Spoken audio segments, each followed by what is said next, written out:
Olá, pessoal, tudo bem? Vamos para mais uma aula. Nessa aula falaremos sobre a importância da manutenção do pH. Bom, antes disso, vamos relembrar alguns conceitos. O que é o pH? Você sabe? Você lembra lá do colegial? O pH, ele é definido como potencial hidrogeniônico. Mas o que é isso? Ele indica se uma solução é ácida, neutra ou alcalina. E ele é determinado pela concentração de íons H+. É muito importante que o organismo consiga manter esse pH dentro dos valores estáveis. E como são produzidos esses íons H+? A produção ocorre no organismo normalmente pelo metabolismo das proteínas. Então, ocorre após a ingestão das proteínas, normalmente. Em condições anormais, em algumas patologias, esses íons H+, eles também podem ser produzidos pelo metabolismo dos carboidratos. E por outro lado, também nós fazemos a ingestão de substâncias base, como por exemplo, o bicarbonato, que funciona removendo esses íons H+ do nosso corpo. E como que a gente consegue essas bases, então? Através da alimentação, tá? Através de frutas, vegetais e outros alimentos.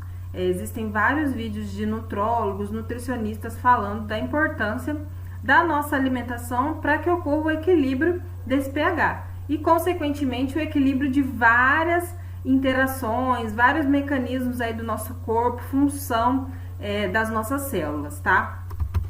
Então, existe uma escala de pH. Nessa escala, a gente consegue classificar o pH. Essa escala ela vai de 0 até 14, tá? O pH 7 é considerado pH neutro.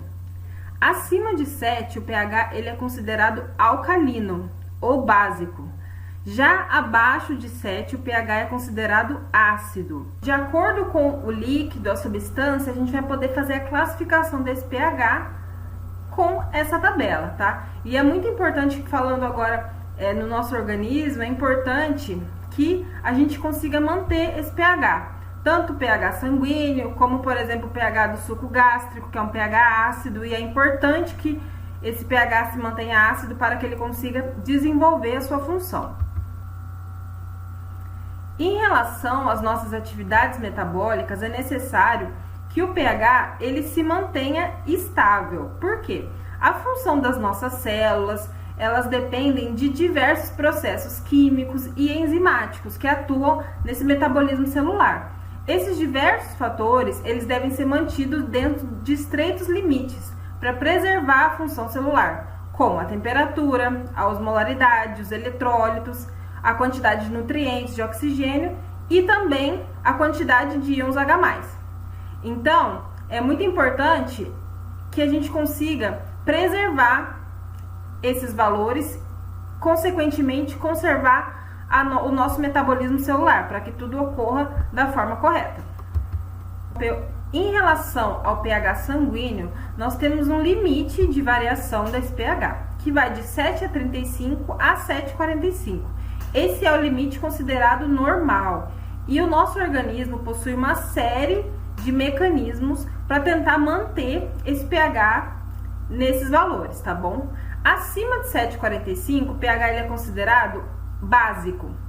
Então, nós temos aí uma alcalose. Já abaixo de 7,35, o pH é considerado ácido. Então, nós temos uma acidose, tá bom? E abaixo de 6,85 e acima de 7,95, a gente já começa a ter morte celular. Então, esses valores já são incompatíveis com a vida.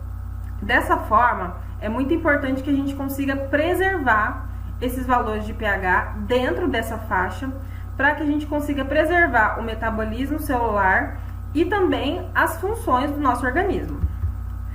O pH, ele exerce funções importantes também no controle da respiração. E como que funciona o nosso sistema respiratório? O sistema respiratório, ele é formado por uma série de etapas, tá bom? Então, o ar, ele entra lá nas nossas fossas nasais e segue um caminho até chegar nos alvéolos pulmonares, onde ocorrem as trocas gasosas. Então, o oxigênio que a gente respira lá no pulmão, nessas trocas gasosas, ocorre a hematose. E como que funciona o controle da nossa respiração?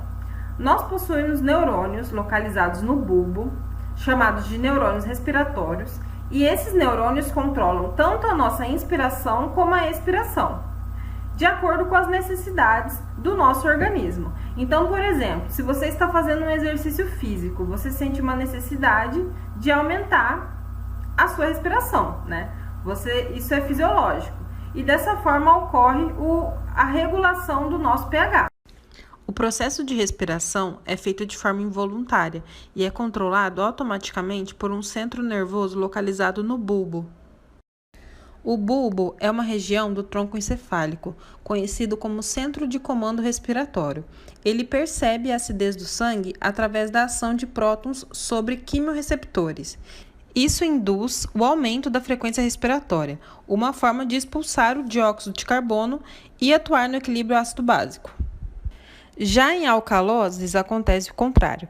A frequência respiratória é reduzida. Assim, o sistema respiratório, sob coordenação do bulbo, participa no controle do pH sanguíneo. Quando o paciente possui uma deficiência respiratória e não consegue fazer o movimento respiratório sozinho, é utilizado o respirador pulmonar, que mantém a circulação do oxigênio, mantendo assim a vida do paciente e substituindo de maneira temporária, parcialmente ou totalmente as funções pulmonares, permitindo assim a continuação da troca de gases. A regulação é feita através de válvulas que regulam a pressão e também através de um sistema de controladores, onde pode ser alterados parâmetros específicos de acordo com a necessidade de cada paciente. A gasometria arterial é um exame essencial na avaliação destes parâmetros. Chegamos ao fim da nossa aula, espero que vocês tenham gostado. Não se esqueçam de conferir o material complementar. Até a próxima aula!